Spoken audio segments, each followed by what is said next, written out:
Hello! So it has been a while since I have been live in the garden, and today, just like for the first time, a whole bunch of stuff is blooming.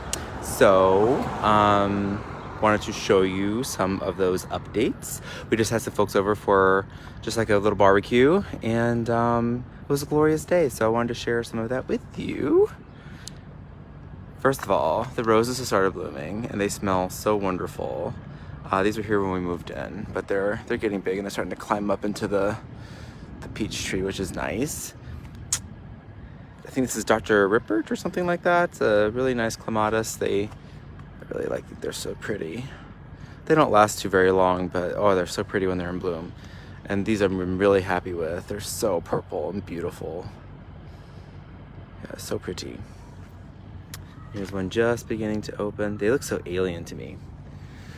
Some of these roses have just started to pop off, but you can see they are covered in new buds, so they will very soon be very pretty. And after a year of not blooming, the azalea is finally blooming. A little bit late, I think, compared to other people I've seen.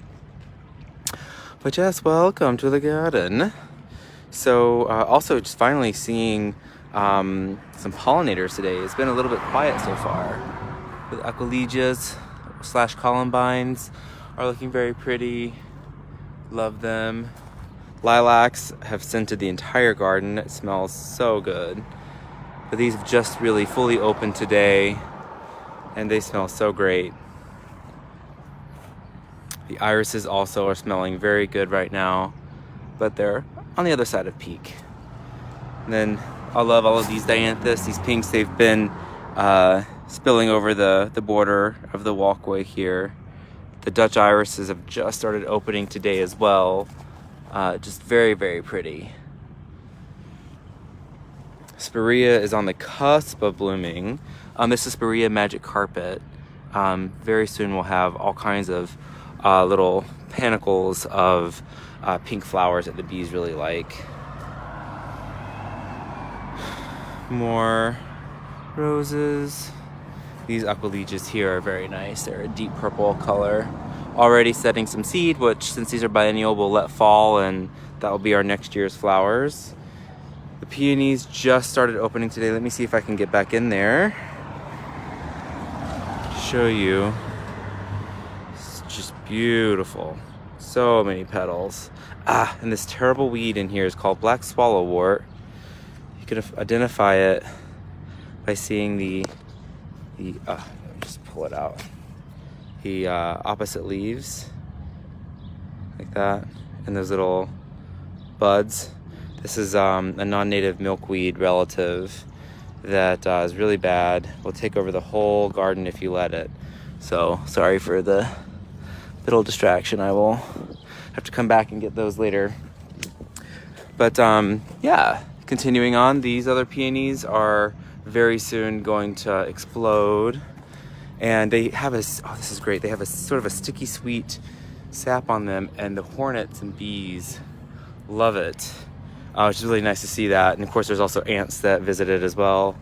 These peonies opened, and then literally with all the rain, these have just popped open, appropriately named poppies. So these little fuzzy green capsules will open up, and then there'll be a gorgeous alien looking orange flower inside. And then when they're done blooming, their little seed heads are like little salt and pepper shakers, scattering their seed around. Oh, I should show you the snow in summer. Very pretty ground cover. Very excited that the Blatilla striata has just started to bloom. This is a Chinese ground orchid. It's very pretty. During the day, the petals open up a little bit more, but in the evening they sort of close up a little. But they're a little downturned, beautiful. They form a nice little clump. And if any of you follow Black Forager on Facebook or Instagram, and if you don't, you should. But she recently did a video about cooking and eating pokeweed and the sort of historical significance of it. But this is a volunteer pokeweed in our yard, a native plant. So I like to keep it, but we'll probably have to move him from not the front of the border because they want to be huge. Asiatic lilies are going to be blooming in a couple weeks.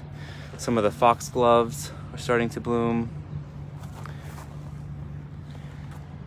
We got a heuchera in here, hostas sort of scattered in. Witch hazel has really started to leaf out. The foxgloves too, it's kind of hard to get a sense, but like they're huge. They're coming up almost to the middle of my chest now. Very pretty. And again, these are biennial, so we'll be scattering their seeds in the area here. And this I got from some friends that are plant botanists, plant biologists at Cornell. This is Digitalis ambigua, which is perennial. So it's really nice to have a clump that just gets bigger and bigger. Monarda is coming up, or bee balm. The Lunaria or Honesty plant seed pods are looking really wild right now. These are a favorite. They're last little vestigial bits of flowers there, and then these will all swell up and turn silvery, papery. And these are also biennial, so we'll scatter some seeds. We got some seedlings over there, so next year will be a big drift of them over there. There's another one here, an orchid, which I moved them so they're not super happy with me, but they're so cute. I love them. So hopefully they end up doing okay here. Here's another one. This is a hybrid between an American orchid and a Asiatic one, but I think that's from China actually. But yeah, hopefully they do okay. This hosta is magnificent. I don't know if you remember from earlier garden tours, but this was just bare ground, not that long ago, and it's just they really leaf out like crazy. We are finally getting some peaches to form, so we'll have peaches in another couple of months. So the trees are really laden with them. So we'll have peaches hopefully this year. The mulberry is really starting to leaf out finally, and we see some immature mulberry fruits on there, which are going to be delicious in a few more weeks. Blueberries will probably cover soon because they're fertilized and they're starting to swell up, so the birds are going to start eating them. Figs are leafing out. The raspberries are blooming. Coreopsis are all budding up, and soon they're going to be blooming too. The Rudbeckias are starting to elongate and get taller. They have a nice soft leaf, and there'll be beautiful yellow flowers soon. And then the pollinators adore this plant. It's the elder flower. I'm not sure if you remember from earlier videos, but it was just like some sticks not that long ago, and it's huge now. But you can, the flowers can be battered and fried into like a pancake. You can soak them in vodka or water and make a cordial. Then the berries you can eat as well if you cook them, make like jellies, juices. You can make wine with them too. Lemon balm. The thyme, this is just regular culinary kitchen thyme, but it's blooming, and the pollinators love this one too. Mountain mint, this is another pollinator favorite. The chamomile is just starting to bloom, so we should have chamomile soon. Nothing better than fresh chamomile tea. Woodland phlox, a little patch over here still holding on. This whole area of the garden gets a lot of morning sun morning shade in the earlier parts of the season before the sun gets higher, so it stays in shade, and it tends to be a little bit later. So even like the bulbs and stuff on this side tend to be a little late.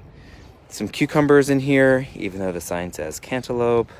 Some zucchini plants, dill, strawberries. Cherry tree is really lifted off this year.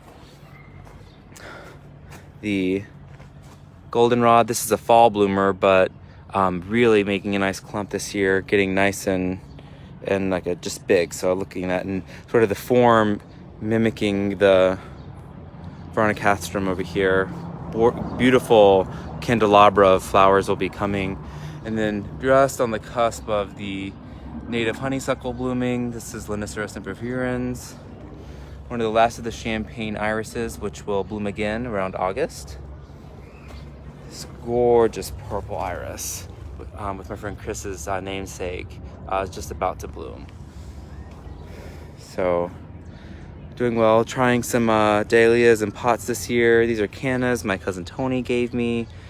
They just keep growing and growing. So yeah, things are looking pretty nice, I think. Got some seedlings on the other side of the house. Finally got some of the seeding areas kind of put together and some of the pots laid out. Trying to grow some coleus this year from seedlings, and going well so far. These are garbanzo beans, so chickpeas. Hopefully we'll get at least a couple to for the effort. Got some radishes, which are radishes, so that's pretty cool. The spinaches are looking good, tomatoes are going well. We're finally getting some olive blooms. We have some strawberries forming. We even have some pomegranate flowers coming on. The chives are delicious at the moment. The flowers, the leaves, just super good. Fig is just now starting to break bud and leaf out, but it's so far doing well. Pumpkin, this is way too small of a place for pumpkin, but we're gonna give it a try and put it on the trellis here. These are just all sweet peas, so they're, with the heat, they're really starting to go vertical. So I can't wait. They should come up to here and just be lots of yummy flowers. That yummy in the sense that they smell wonderful. Speaking of yummy, I have all these broccoli plants. They're blooming, they're very pretty, but they should form a head of broccoli. They didn't. So the broccoli has been sprouting, and every little floret that would otherwise be like a compact floret turns into like one of these. Pretty flowers, which, you know, insects like, but I think this actually tastes better than like the head of broccoli. So you just snap these off. They're super tender and they just melt in your mouth. So good. Yummy, yummy.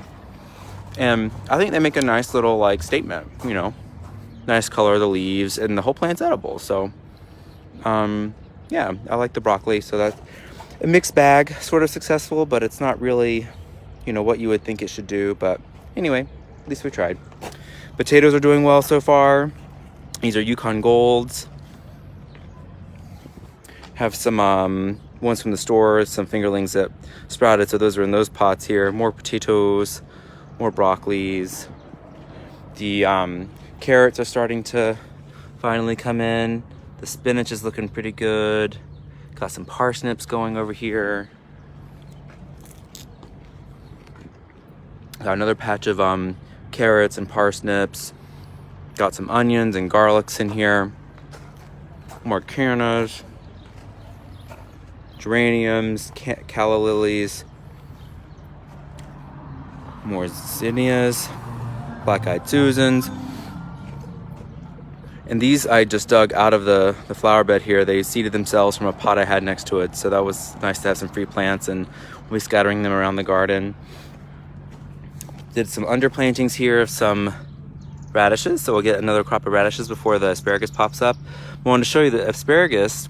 You know, we leave the foliage here over the winter, and it reseeds itself, and these are little baby asparaguses. And look at how cute it is. That's how they are when they're really young, and eventually they'll, you know, form nice big stalks and turn into a very ferny plant.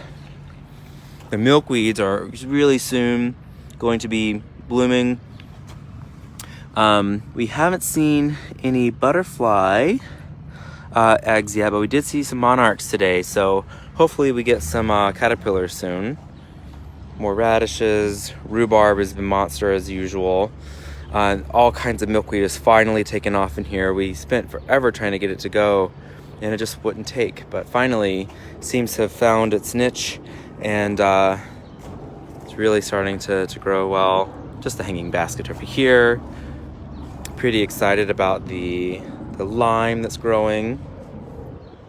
Some hibiscus here. These are scented geraniums, so this one smells like sour apple. This one is sort of like lemony. Really pretty flowers too, I think. And then this is also actually not a geranium, but in the mint family, Lamiaceae. It's called Swedish ivy. Has a really sort of pungent smell, but still lovely nonetheless.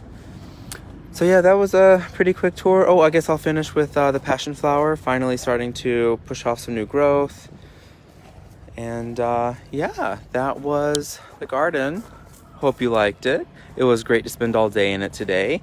And hope you have a wonderful rest of your long weekend. Have a great day. Bye-bye.